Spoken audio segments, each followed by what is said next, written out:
জলপাইগুড়ি লোকসভা নির্বাচনে 12 জন প্রার্থীর ভাগ্য এখন স্ট্রং রুমে বন্দী। জলপাইগুড়ি লোকসভা নির্বাচনে শেষ হাসি হাসবে কে, সেই জন্য অপেক্ষা করতে হবে আগামী 4 জুন তারিখ পর্যন্ত। শান্তিপূর্ণভাবেই শেষ হয়েছে লোকসভা নির্বাচন। স্ট্রং রুমে ইভিএম এ আধা সামরিক বাহিনীর নিরাপত্তার ঘেরাটোপে রয়েছে। উত্তরবঙ্গ বিশ্ববিদ্যালয়ের জলপাইগুড়ি ক্যাম্পাসে স্ট্রং রুম করা হয়েছে। কেন্দ্রীয় বাহিনী ও রাজ্য পুলিশের ঘেরাটোপে ইভিএম রয়েছে সেখানে। সকালে সব দলের এজেন্ট ও প্রার্থীরা স্ক্রুটনি করতে যান স্ট্রং রুমে।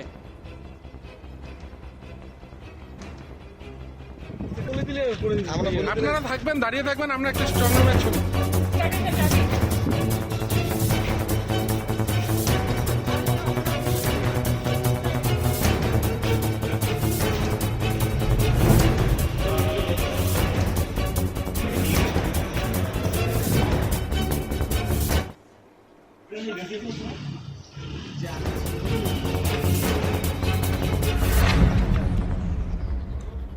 জলপাইগুড়ি লোকসভা নির্বাচনে 12 জন প্রার্থীর ভাগ্য এখন স্ট্রং রুমে বন্দী। জলপাইগুড়ি লোকসভা নির্বাচন শেষ হাসি হাসবে কে, সেই জন্য অপেক্ষা করতে হবে আগামী 4 জুন তারিখ পর্যন্ত। শান্তিপূর্ণভাবে শেষ হয়েছে লোকসভা নির্বাচন। স্ট্রং রুমে ইভিএম এ আধা সামরিক বাহিনীর নিরাপত্তার ঘেরাটোপে রয়েছে। উত্তরবঙ্গ বিশ্ববিদ্যালয়ের জলপাইগুড়ি ক্যাম্পাসে স্ট্রং রুম করা হয়েছে।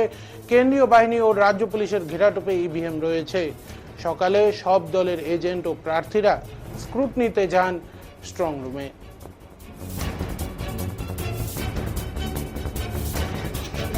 ম্যাডাম বলছি, যখন পোল শেষ হয়ে যায়, তারপরে পোল শেষ হওয়ার পরে আমাদের যতগুলো পোল ইভিএম আছে তাকে সবগুলো আমাদের রেসপেক্টিভ স্ট্রং রুমে আমাদেরকে রাখতে হয়।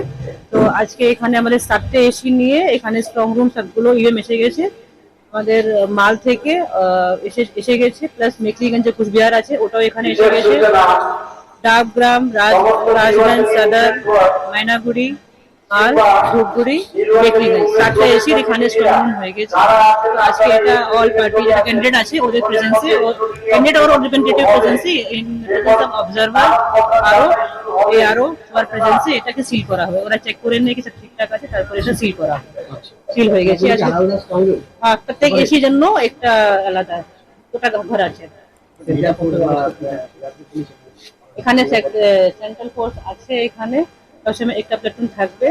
এছাড়া যে আউটার গার্ডেন আছে ওখানে স্টেট পুলিশ থাকবে।